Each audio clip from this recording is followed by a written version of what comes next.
उपस्थित सर्व पत्रकार बंधू भगिनी उद्योग मित्रांनो, बंधूंनो, आजच्या या पावन दिनी मी आपल्या सर्वांना मनापासून शुभेच्छा देतो.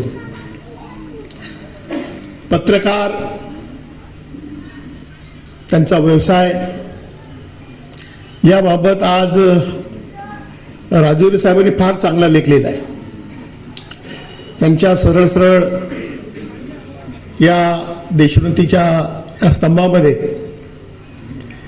त्यांनी लिहिलंय की सत्यनिष्ठ, पारदर्शक, जबाबदार हा पत्रकार असणं अत्यंत गरजेचं आहे.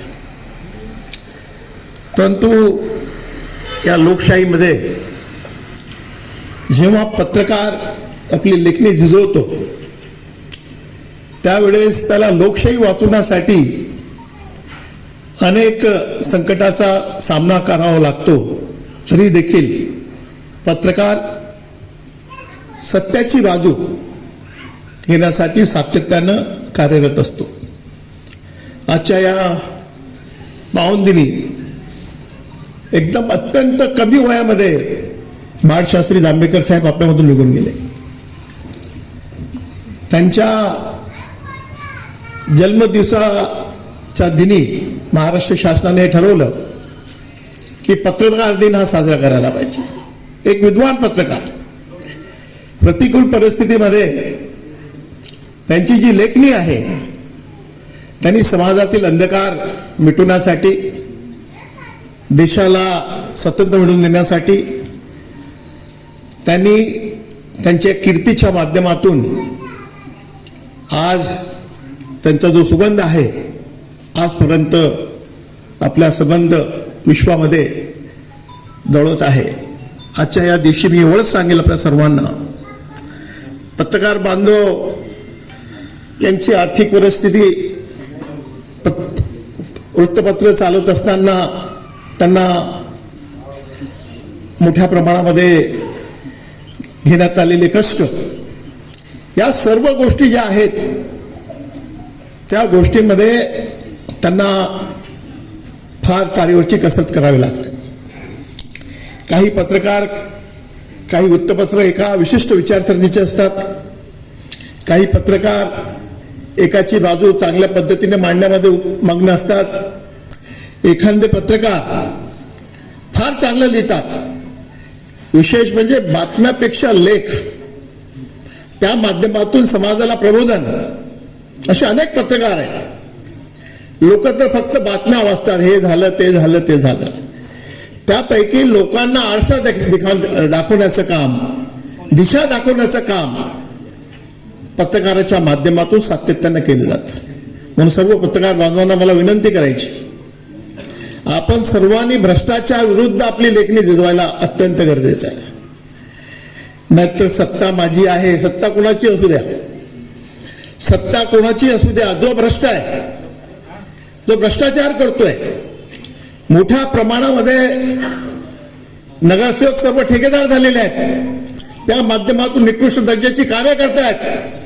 त्या कामाला तुम्ही जर त्याला चालना दिली तर खामगावकरांना मोठ्या प्रमाणामध्ये तुम्ही साथ दिली याप्रमाणे होईल.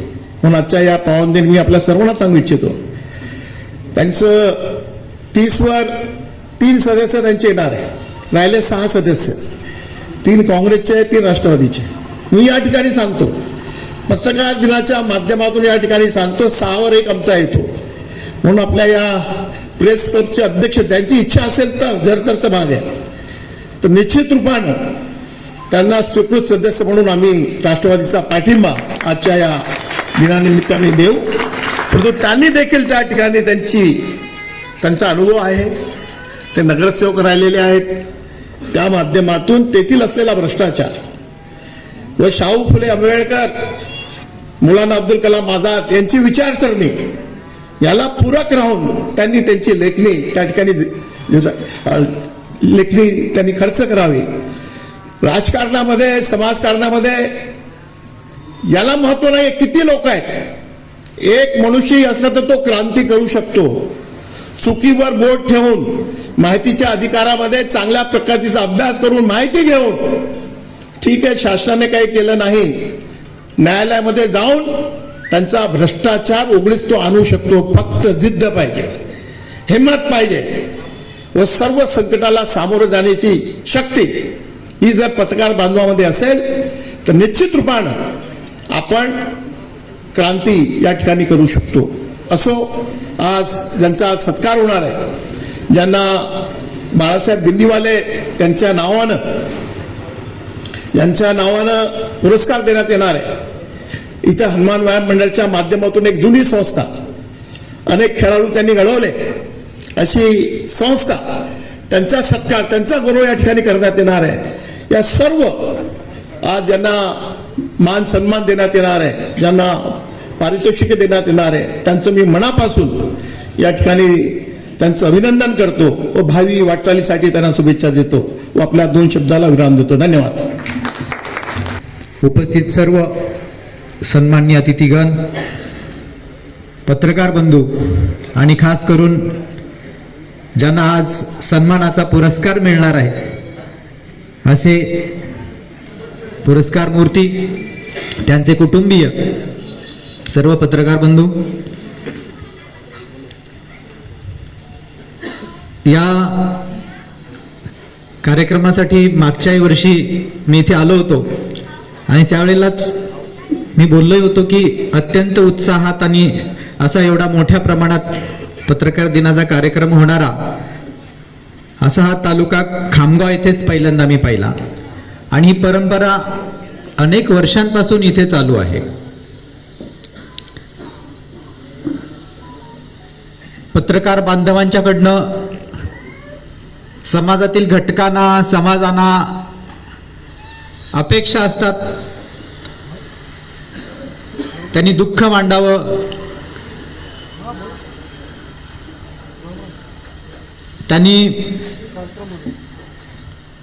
वेगवेगळ्या प्रकारे समाजामध्ये बातमी पेरत जावी, या पद्धतीने अनेक मान्यवर, तळागाळातील लोक, सर्वच लोकांना वाटतं. त्याचप्रमाणे पत्रकारांची दुःख, पत्रकारांची वेदना समजून घेण्याची वेळ येते. त्यावेळेला मात्र पत्रकारांचं ते काम आहे अशा पद्धतीने पण व्ह्यू घेतला जातो. आताच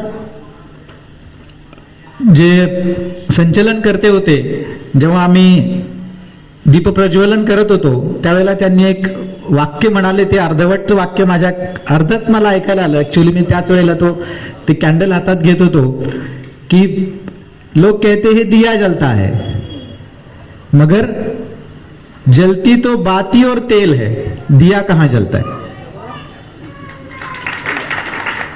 असं ते म्हणाले होते. त्यावेळेला ते लख प्रकाश पडला की खरंच आपल्या अनेक गोष्टी लक्षात येत नाहीत. आपण म्हणतो दिया जलतो, त्याच वेळेला मला अचानक बिहाइंड द बॅक काम करणारी लोक आठवली की आपल्याला बऱ्याचदा राजोरे साहेबांची लेखणी दिसते, मोठं जर्नलिस्टचे वाक्य दिसतात, पण त्यांच्या पाठीमागे रात्रंदिवस टाईप करणारे लोक, त्याला कटिंग करणारे, ते लोकांपर्यंत पोहोचवणारे, या अनेकांचे हात, अनेकांचं डोकं त्याच्या मागे लागलेलं असतं. आणि म्हणून राजोरे साहेबांनी त्यांच्या स्पीचच्या वेळेला जे सांगितलं की प्रत्येकच वेळेला आभाळाला हात लावणाऱ्या माणसालाच पुरस्कार दिला पाहिजे असं नाही, जमिनीला पाय लावून जमिनीसोबत काम करणाऱ्या माणसाला सुद्धा पुरस्कार मिळाला पाहिजे. पुरस्कार हा मोठ्या होणाऱ्या माणसाला अजून मोठं करण्यासाठी असला तरी अजून मोठं काम करण्यासाठी प्रेरणा देण्यासाठी असतो. हे त्याचं पहिलं मूलतत्व आहे. तो उत्साह वाढवण्यासाठी असतो. बेटा चांगलं काम केलंय म्हणून आपण लहान माणसाला पुरस्कार देतो. मध्यम वयात आल्यानंतर की आतापर्यंत तुम्ही जे काम केलेलं आहे त्याची कन्सिस्टन्सी पुढे ठेवावी. जेव्हा आपण 40शीत येतो, 45शीत येतो, त्यावेळेला बऱ्याचदा मनामध्ये पोकळी तयार होते की काय केलं आतापर्यंत, काही करू शकलो का समाजासाठी, काही चांगलं घडलंय का, काही चुका घडल्यात का, हे जे चाललंय ते नुसतं ही पोकळी तयार होते. तिथे काम करणाऱ्या माणसाला पुन्हा एकदा पुरस्काराची गरज असते की नाही, जे चाललंय ते बरोबर चाललंय, उत्तरार्धाच्या काळामध्ये हे कर. नंतर जीवन गौरव सारखे पुरस्कार येतात की आतापर्यंत केलं आहे त्याचा कृतार्थतेचा क्षण त्यांना समजावा, समाज तुमचा ऋणी आहे हे समजावं, याच्यासाठी पुरस्कारांची ठेवण आपल्या समाजाने केली आहे. तर या पुरस्कारातून आज ज्यांना पुरस्कार मिळणार आहे त्यांना कृतार्थतेची जाणीव होईल, त्यांचा उत्साह वाढेल. त्यामुळे सर्व पुरस्कार मूर्तींचे मी खरंच मनापासून अभिनंदन करतो. समाजामध्ये काम करणारा व्यक्ती, माझ्यासारखा प्रशासकीय सेवेमध्ये काम करणारा व्यक्ती असेल, समाजामध्ये सामाजिक काम करणारे सामाजिक आणि राजकीय व्यक्ती असतील आणि आपणासारखे पत्रकार बांधव असतील, सर्वांना नेहमीच असं वाटतं की माझ्या हातून काही चांगलं काम घडलं पाहिजे, माझ्या हातून चांगल्या गोष्टी घडल्या पाहिजेत. इथे बसलेल्या प्रत्येकाच्या मध्ये असलेल्या हृदयस्थ परमेश्वराला असं कधीच वाटत नाही की माझ्या हातून काही वाईट काम घडलं पाहिजे, कुणाचं काही वाईट झालं पाहिजे.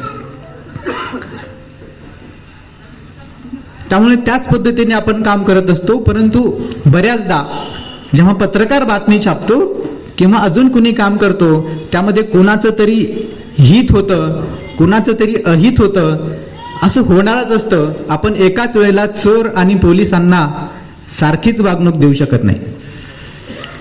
त्यामुळे एक जण नाराज होतो, एक जण आनंदी होतो, परंतु निरपेक्ष भावनेने आपल्याला आपलं काम जे हाती घेतलंय ते तुम्ही करता. याचमुळे लोकांना व्यथा लोक आपल्याकडे येऊन सांगतात, नाहीतर व्यथा ऐकायला सुद्धा कोणी नसतं. गुलजारांनी म्हणलेलं आहे की जिंदगी सफर में शिकायतें तेरे से बहुत थी, ये जिंदगी सफर में तेरे से बहुत शिकायतें थी, पर दर्द जब दर्ज करने गया तो कतारे बहुत थी. ते लोक तुमच्याकडे येऊन सांगतात, आपण ते छापतो, आपण त्याचा शब्द होतो, त्याचा आवाज होतो. असेही आपण शब्दांचे प्रभू असणारे लोक आपल्याकडून चांगलं काम घडो.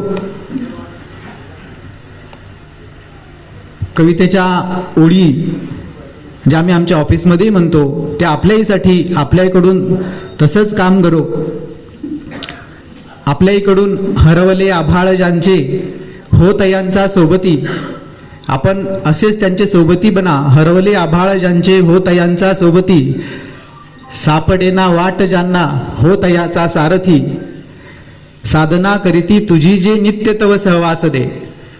माझ्या पत्रकार बंधू जे नित्य वाग्देवतेची साधना करतात त्यांच्यावर वाग्देवता अशीच नेहमी प्रसन्न राहो. जाणवा या दुर्बलांचे दुःख आणि वेदना, आपल्यामध्ये जाणवा या दुर्बलांचे दुःख आणि वेदना, तेव्हा त्या राहो सदा रंध्रातून संवेदना. आपल्यामध्ये संवेदना अशाच जाग्या राहोत, धमण्यामध्ये आपल्या याचप्रमाणे असं तेवत राहो, अशी सदिच्छा व्यक्त करतो. राणा दिलीप कुमार सानंदा, खामगाव तहसीलदार सुनील पाटील साहेब, पत्रकार संघाचे अध्यक्ष किशोरप्पा भोसले, अमोलजी अंधारे व राजेशजी राजोरे साहेब, आजच्या या पत्रकार दिनाचं औचित्य साधून आपणा सर्वांना या ठिकाणी उपस्थित असलेल्या सर्व पत्रकार बांधवांना मी माझ्या वतीने हार्दिक शुभेच्छा देतो. व आजच्या काळात माहितीचे जाळे खूप विस्तारले आहे. अशा वेळी सत्य आणि सकारात्मक बातम्या समाजासमोर मांडणे हे पत्रकारांपुढे मोठे आव्हान आहे. रणरणत्या उन्हात पावसात किंवा कोणत्याही कठीण परिस्थितीत आपला जीव धोक्यात घालून पत्रकार आपल्यापर्यंत बातम्या पोहोचवतात, म्हणूनच त्यांना जनतेचा आवाज म्हटला जाते. बाळशास्त्री जांभेकर यांनी ज्या निष्ठेने आणि समाजहित जपण्यासाठी पत्रकारिता सुरू केली तोच वारसा पुढे नेणे ही काळाची गरज आहे. आपण सर्वांनी केवळ अफवावर विश्वास न ठेवता सत्य बातम्याचे महत्त्व ओळखले पाहिजे. शेवटी इतकंच म्हणेल की समाजाचा आरसा असणाऱ्या आणि लोकशाही जिवंत ठेवणाऱ्या सर्व पत्रकार बांधवांना माझा मानाचा मुजरा. धन्यवाद. त्रिवार वंदन. जगातील पहिला पत्रकार तानुबाई बिर्जे यांना सुद्धा त्रिवार वंदन. तसेच विद्युती देवता मा सरस्वती मातेचे यांनी नतमस्तक होऊन आदरणीय सर्व बंधू पत्रकार बंधू वगैरेंना पत्रकार दिनाच्या हार्दिक शुभेच्छा. उपस्थित व्यासपीठावरील सर्व मान्यवरांना धन्यवाद, शुभेच्छा. पत्रकारांची मातृसंस्था असलेल्या खामगाव प्रेस क्लब खामगावच्या वतीने पत्रकारिता क्षेत्रात उल्लेखनीय कार्य केल्याबद्दल आमचे मित्र पत्रकार श्री सूरज बोराखडे यांना युवा पत्रकारिता पुरस्कार मिळाल्याबद्दल सर्वप्रथम मी त्यांचे अभिनंदन करतो. सूरज बोराखडे यांचा थोडक्यात परिचय. त्यांचे पूर्ण नाव सूरज सुशीला रामेश्वर बोराखडे असून त्यांचा जन्म दिनांक 27 जून 1995 रोजी खामगाव येथे झाला. त्यांचे प्राथमिक शिक्षण सतीफैल खामगाव भागातील नगर परिषद शाळा क्रमांक 2 मध्ये झाले. त्यानंतर जीवी मेहता विद्यालयात पुढील शिक्षण घेऊन कॉलेज ऑफ मॅनेजमेंटमध्ये B.Com पर्यंत शिक्षण झाले. शिक्षणानंतर लिखाणाची आवड असल्यामुळे त्यांनी भास्करमध्ये शहर प्रतिनिधी म्हणून काम पाहिल्यानंतर गेल्या 2 वर्षापासून त्यांनी साईन दैनिक